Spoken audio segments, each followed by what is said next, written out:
Let's see if lightning strikes twice. What is up, guys, and welcome back to a brand new video. Today we are doing a video which I haven't done since F1 2013 launch week. And that is 100% race around Monaco, driving as Lewis Hamilton. The last time I did this, it became the most popular video on my channel. Now, I'm not doing it for that sole reason. I do really enjoy doing 100% races around Monaco, and I just felt like being a bit nostalgic. So let's do it. We're jumping back in Lewis Hamilton's Mercedes.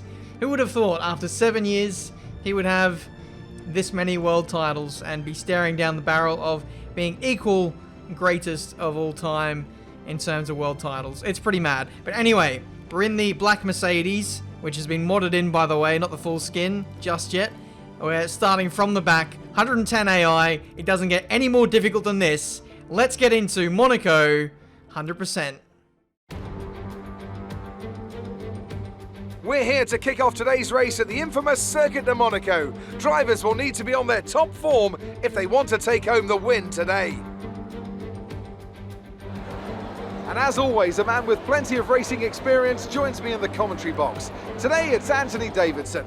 Tell me, Ant, you're no stranger to surviving the melee of turn one. So how do you keep out of trouble when there's so much going on around you? Well, the throttle goes both ways, Crofty. You've got to have the discipline not to try and win the race on the first lap. So always be prepared to lift early and give those around you more space. Trying to be the last of the late breakers with half a dozen cars around you may pay off from time to time, but it's also a great way to lose your front wing.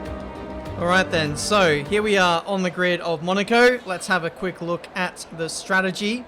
Before we do that, make sure you hit that subscribe button to stay up to date with all of my F1 2020 videos. I'm doing career mode, online videos. Soon I'm going to venture into hot laps and setups and a whole bunch of other stuff which you guys are hopefully going to be excited about. But race strategy, it says medium to hards, but that is not a great strategy. We are going to go mediums to softs, and it turns out that that strategy is 5 seconds faster. So let's go for that. We're going to have a bundle of pace at the end of the Grand Prix.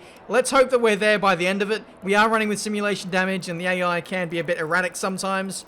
So let's see if we can get to the end. Lowering the fuel in order to ease the strain on the tires. And let's see how we go from here. 5 red lights, and it is away we go for the Monaco Grand Prix. 78 laps. Are we going to make it? Let's wait and see. Turn 1. I was trying to be a little bit aggressive off the start. This is perhaps not like me a little bit. I do tend to back off a little bit on the first lap, but I was trying to gain a position or two on the Williams. I just don't know how fast the AI are going to be once they settle into the race and have a bit of clear air.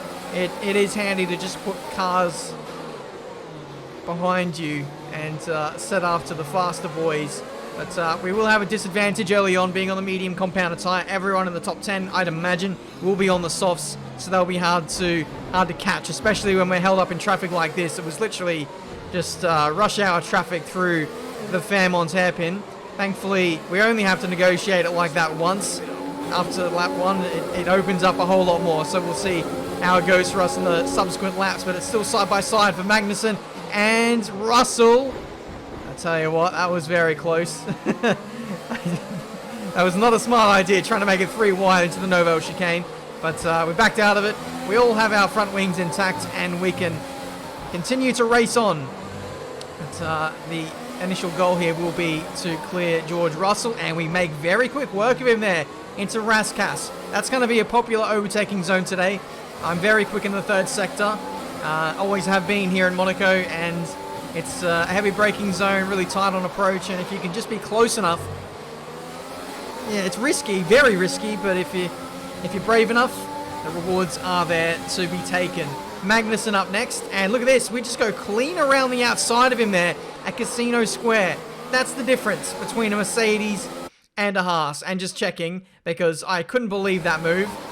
If we are still running 110 AI and strict corner cutting rules, no less. But to be honest, sometimes the track limits are a little bit iffy here at Monaco. You can get away with really mounting the curb at the final chicane, and I will be utilising that over the course of the Grand Prix. But everywhere else, like turn 1, pretty harsh on corner cutting. Novel chicane as well, you don't want to cut that too much. You can get away with a little bit, but you don't want to push the envelope too much, otherwise you'll be racking up penalties in no time as we get up the inside of Roman Grosjean. We're pretty much leaning on him through the corner, checking the front wing status. It's still there, thankfully, but that opportunity disrupted Grosjean's flow, and we were able to get past him there. P16. Sometimes you just got to be a bit forceful here at Monaco. It does require a bit of cooperation with the driver in front sometimes just to affect the overtake, but you can lean on this year's AI a little bit, and I do hope that they patch that a little bit because they are a little bit pushovery at this stage. But I hope that that gets addressed in a future patch. I imagine it would be because the AI were a little bit better in side-by-side running than what they were this year. They were better last year, is what I'm trying to say. But we get up the inside of another driver. That is Pierre Gasly we've just got past. And a nice move once again into Raskas. We are flexing the muscles of this Mercedes right now. It is fairly easy, to be honest, at this stage. We're racing people who are a lot slower than us. We've got a setup on as well. We're running with like 811 wings, so we're massively fast in the corners. The car is amazing at low speed turn-in and rotation. So that's why at the Fairmont hairpin right there, we're really strong. Portier, we're really good. And Saint Devot here at turn 1, not too bad either. But the one thing we are lacking is because we've gone for such an aggressive high downforce setup is we don't have much in a straight line. We are still in a Mercedes though, so we are probably going to have the measure on most cars in the field with that. But once we get to our equals, say like Bottas, the Ferraris, Alfa Romeos, which is we've got one coming up, that might be difficult to overtake. So we need to plan out our attack, and depending on what car we're attacking, we can get past them in different zones of the track and use different methods. And I will explain these as we go through the Grand Prix as to how we can get someone with a lot of straight line speed. So let's move on to that now as we catch up to Raikkonen. We're not going to overtake Raikkonen in the first or second sector. You can just forget about that. That Alfa Romeo is an absolute rocket ship in a straight line. As you can see, me trying to push on to catch up. I rushed turn 1 and just slid out the back end. What we're going to have to do is overtake Raikkonen into this third sector where there's no straight. It's all technical corners. And yeah, there we go. Make pretty quick work of him there. So that is the only way we can get past someone who is faster than us in a straight line. We just have to really nail the third sector and be close enough. Thankfully, there is dirty air on F1 2020. But in a car like this, when you really push, you can still get pretty close. And Monaco isn't actually too bad for dirty air. Tracks that are difficult are Spain, Australia. Zandvoort has got a little bit of dirty air. I might be a bit wrong on that, to be honest. But there are tracks where it is actually quite hard to follow. But yeah, because of the low-speed nature of a lot of these corners, it's not too bad, actually. Even through, like, to back, the high-speed left-hander, and then going through Casino Square, you can still follow relatively nicely, which is a surprise. But that could just be down to me running the fastest car with a lot of downforce. Either way, it's lap 14, and we're settling into this Grand Prix quite nicely. Tyre wear shouldn't really be an issue. We are looking after our rear tyres by virtue of lower fuel and running in lean revs a lot. You might notice me running in lean revs in a lot of the traction zones. That just protects the rear tyres a lot more. We've got to do like 50 laps on these tyres, so no point burning them up in the first 10, 20 laps. If we look after them, they might even be able to do the whole race. We'll have to wait and see. But that's not going to be the intention. We will hopefully wait for a safety car or something like that before we drastically change the strategy. But for the time being, I'm trying to get in front of Danny Kvyat here, and it was proving to be very difficult. In hindsight, Danny Kvyat was probably the hardest driver to get an overtake done on for most of the race. I just couldn't figure him out. I couldn't get close to him, so I had to really nail that first sector section and then just dive it up the inside into the hairpin, and that's how we got through. Ocon, or shall I say Ocon, is up next. Dive bomb? You bet. Up the inside, and that was very, very close proximity to not only our competitor there, but also the inside barrier, which sticks out on the left-hand side. So here we go, the onboard from Ocon. He leaves the space. Again, cooperation is required for overtakes at Monaco, and we got it done. Here's the definitive camera angle. Look at how close we are to the wall. right there. Like, we just squeezed through. I don't know how we did that. That was amazing. I love Monaco. Even just running on time trial laps, getting as close to the barriers as you can in that third sector. But then once you're thrown into a race scenario and you have to negotiate moving objects, it just makes it that much more satisfying. Now here, amazing traction up against Lance Stroll. That's also another weapon we have in our arsenal, is now that these guys on soft compound tyres are getting to the end of their stint, they're really going to suffer with poor traction.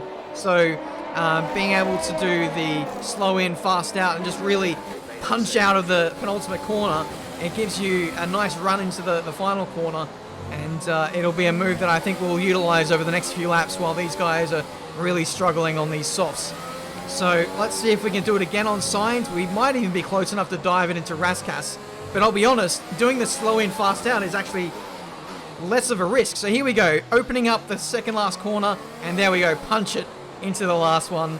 Not bad. Not bad at all. My teammate recently came in as well. He fitted on the medium compound tyres, and he'll be going to the end of the Grand Prix, will Bottas. So it'll be interesting to see what their pace is like. Now that they've come out of the pit lane, if Bottas is slower than me on newer tyres, then we've won this race. I'm sorry, but we won this race. But if he's faster, that's when it'll make life very, very interesting. But we'll analyze that as we get closer to those guys and we can more closely follow their pace. But Ricciardo is up next. He's going quite slow. Now, the disparity between those in front of us now on old softs and relatively well-kept mediums is going to be pretty massive at this stage, as everyone on softs who's still out there is just really struggling to get to the pit lane. I could have overtaken Ricciardo about 2 or 3 different spots there, but we managed to finally clear him. Leclerc makes his pit stop in this Monaco Grand Prix. He's also going on to the medium tyre. So it looks like no one is really opting for the hards. And I don't blame them, to be fair, because the hards are just a tyre which doesn't work around here. They're too hard for this circuit. The medium, I think, from hindsight, can do pretty much the whole race if you really want to.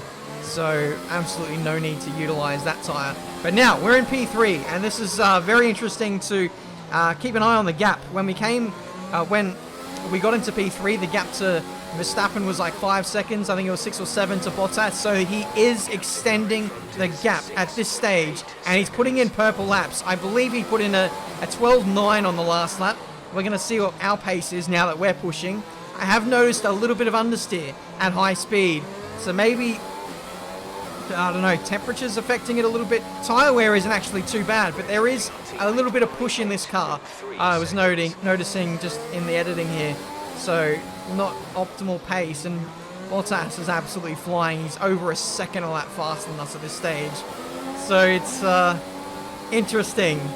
Very, very interesting. We've still got to do another like 40 laps, 30 or 40 laps on these tyres. And for that duration of the race, Bottas is going to be faster than us. That's why I said, if we were faster than Bottas at this point in the Grand Prix, then it's game over for him, because we're putting on the faster tyre towards the end. But the shoe is on the other foot, and he's faster. He's going to have a bigger gap. He might get it 20 seconds-ish by the time I make my stop. I want to limit it to less than 20 seconds if I can. And then, if we've got amazing pace, at the end of the Grand Prix, we may be able to chase down Bottas and win this Grand Prix. But meanwhile, we have other matters at hand. That is Alexander Albon on his fresh mediums, followed by, who is that? Sebastian Vettel right behind him as well. And they're going to do their best job to get in front of me. So this is a bit of an unnecessary distraction now.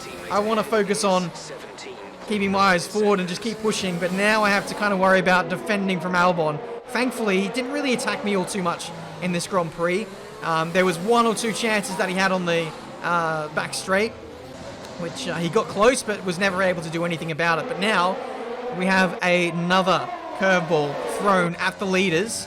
Valtteri Bottas and Max Verstappen are now catching up to lap cars. So this is something else I was about to chime in with, is if I can just stay consistent and get through the lap traffic better than what Bottas can, then that can also bring us back into the game later on in the Grand Prix. We're already at lap 40 of this Monaco Grand Prix. time flies when you're having fun. Although I'd say that like 90% of you guys would probably hate this challenge. But me, I absolutely love it. I would do laps of Monaco all day, every day if I could. Meanwhile, we had George Russell getting in the way of Sebastian Vettel especially. And he didn't do Albon any favours as well, letting him go through the middle of a corner, which was not great for those guys. They lost a bit of time to me, but they quickly made it back up again. Here comes Albon, and he's on the attack. He's using the slingshot tactic to get in front of me, making the most of a little bit of clear air and a bit of a gap between us. He tried to turn up the engine and turn up the battery in an effort to get in front of me and catch me off guard. Nearly worked, but not quite. So I won't be falling for that again. I have been caught napping maybe once or twice with a lower engine mode, maybe in medium, standard revs. I am still trying to limp to get to the end. I've taken about 3 or 4 laps worth of fuel out of the car. And one thing I have noticed is that this Mercedes is nowhere near as good as the Marduk Motorsport car, my career mode car, at saving fuel. So I've pretty much had to run in lean revs in order to recover any fuel.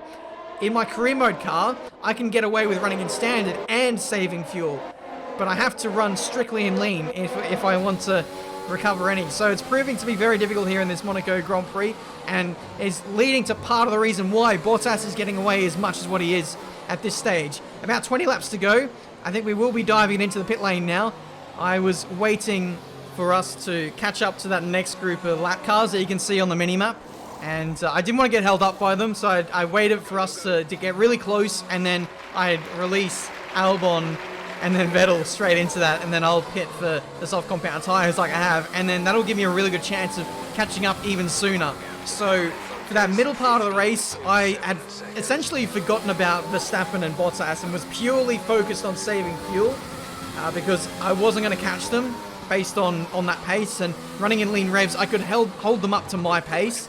And then once I saved enough fuel, that's when I boxed, and I felt like I just managed that perfectly. And now for the rest of the race, I can afford to push on the fresh tyres and see if I can reclaim that podium that is maybe rightly or not so rightly ours. I guess we'll find out after 78 laps of this place. So the gap is 12 seconds. I believe it was about 13, 14 seconds as we came. No, it would have been more than that because they were right up my chuff. So they would have been about, I don't know, 20 seconds behind me.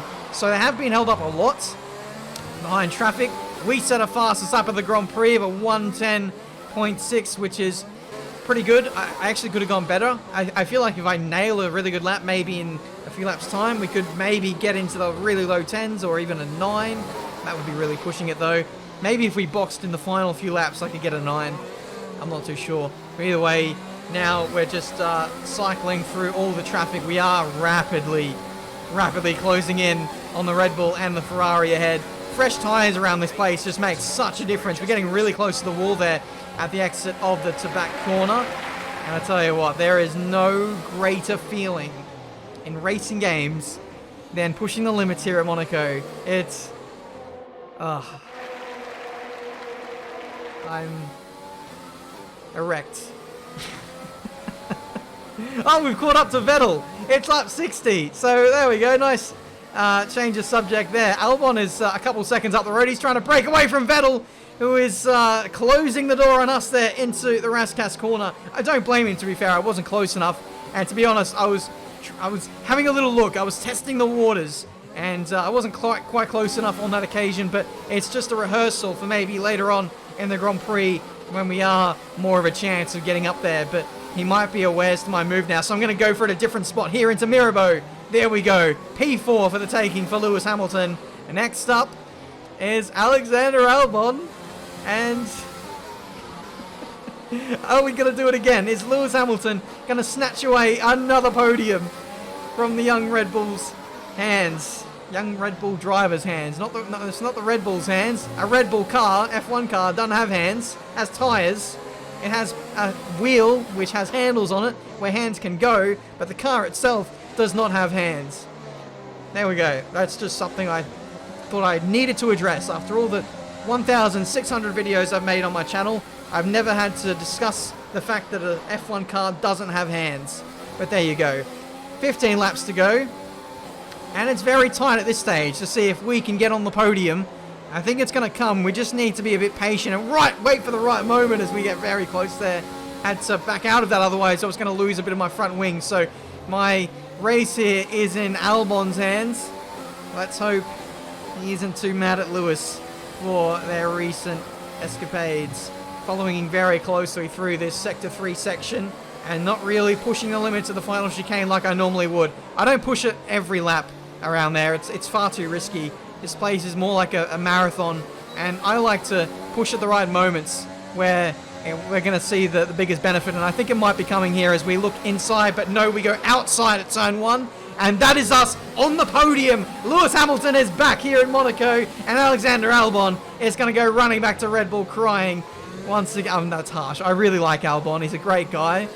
But the memes of Hamilton and Albon continue in Formula 1, it seems. I really do hope Alex can sort himself out this year and take the fight to the big boys at the front of the field. But we're talking about the game today. And for the moment, it's just Cruise City. We've gapped Albon behind and Vettel. We are catching up to Bottas and Verstappen. We're just cycling through, again, the lap traffic. And we're going to bring it home. There's too much of a gap to Bottas and Verstappen to really do anything about catching them. So we will bring it home. Or will we? Safety car deployed in the final 8 laps of this Monaco Grand Prix. We've got cars that are parked on the run into the Nobel chicane. And I believe that was Albon who ran into the back of one of the Renaults. So he's out, I think, of this Grand Prix. Down to 19 runners. I can't believe we went this long in the race with sim damage and not had a retirement, not even a failure. But there we go. Albon is out, and with 7 laps to go, we are in the game here. I was a bit skeptical as to whether I was going to make a pit stop in this race. I was a bit worried that the safety car was going to quickly come in, because it does do that sometimes. It may only stay out for a singular or maybe even 2 laps. And given the gap to the front 2, I didn't want to take that chance, so I stayed out, and I'm going to catch up to the back of the pack without risking making another stop and then not catching up and everything else. I probably would have lost the spot to Vettel as well, so that would have been unfortunate. But either way, we have a chance of winning this race. We've got a couple lap cars to get in front of. Leclerc has jumped Vettel, so I'm guessing Vettel came in for a pit stop. Maybe he got damage as well in that incident with Albon, which was very unfortunate. But here we go. 4 laps to go in this Monaco Grand Prix. This is not going to be easy. Our softs are wearing out at this stage. But the safety car is in at the end of this lap. Let's make sure we warm these tyres and are raring to go for the final 4 laps of this Monaco Grand Prix. Who is going to win? Will it be Bottas, who's been leading the whole way? A frustrated Verstappen, who's wanted his chance all race? Will he finally get it? Or will it be us, starting from the back of the grid? Let's go back to green flag running here in Monte Carlo. We put the engine back up in a rich. One thing which is worth noting is the battery is bloody atrocious around here. It's so easy to drain, and it's very, very hard to recover for some reason, despite this place being littered with braking zones. I don't understand. But regardless, we spent this whole lap just trying to catch up to these guys. Catching is one thing, overtaking is another. 40% on the rear tyres, so they're not in the greatest shape right now, but we should hopefully have a bit of a grip advantage relative to these guys. So let's see what we can do up against Max Verstappen, one of the hardest guys to overtake in Formula 1. Let's see where this Red Bull is weak. It doesn't have the greatest straight line speed in the world, so we may be able to utilize that to our effect into the hairpin. He's going quite slow on the apex of the Fairmont hairpin, and we go all the way around the outside into the hairpin. And there we go, we're up in a P2. Maybe these guys' tyres are dying off as well. That's one thing I didn't really consider, because they've been on them for 50 laps now. But it's now P2. Guess who's next? Valtteri, it's James. Let's go, baby. Mercedes 1-2. And we are not going to settle this by measure of team orders. The gloves are off, and we're going to fight this out for the victory of the Monaco Grand Prix. Mediums versus softs. I don't know which. No, I would rather be in my position. Let's be honest. 50-lap-old mediums are not the one to be pushing around here, Chief. I'll give you that. But here we go. Up the hill into Casino Square.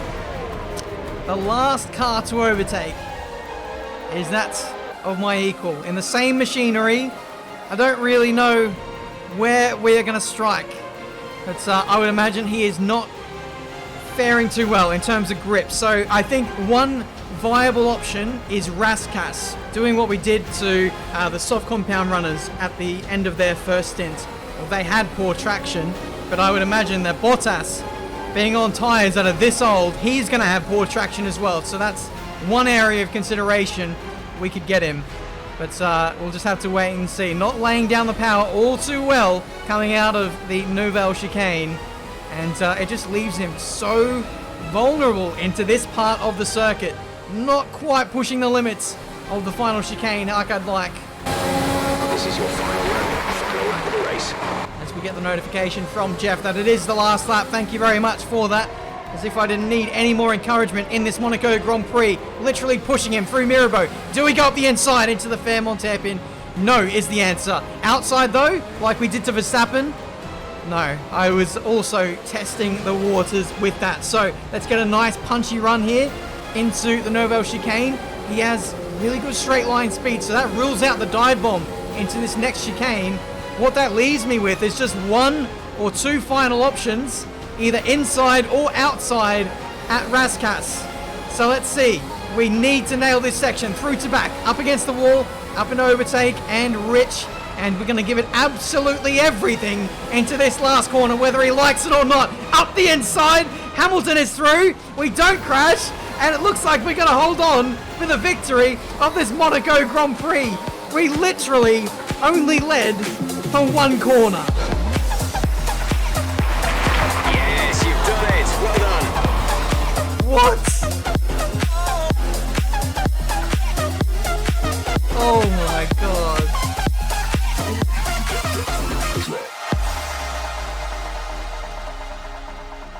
Oh my god. I'm actually shaking. I'm not like putting this on at all. But that gives me chills. We led for literally one corner. Oh. 78 laps of Monaco. And guys, this place just never fails to disappoint. This is why. I mean, I thought we were going to cruise home to an easy third place in the end there. Safety car comes out of nowhere. Race comes alive. I think that was the perfect balance as well. Staying out on the old soft compound tires. I probably could have got away with making the stop because the safety car stayed out for a long time. I think 4 laps there. But we just timed that to perfection. Thank you so much for watching. Leave a like if you enjoyed. Subscribe to the channel if you're new to see plenty more racing game content. How many subscribers are we on now? I think we're 477 or something like that.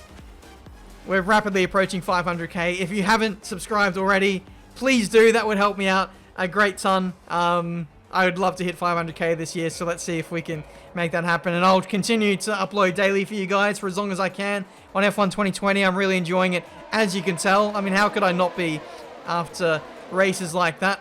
Though it's not perfect. It's not a perfect game just yet. There are a few issues with online, and I do have my gripes with the AI. I would like them to be a little bit more stand up for themselves, a little bit more racy.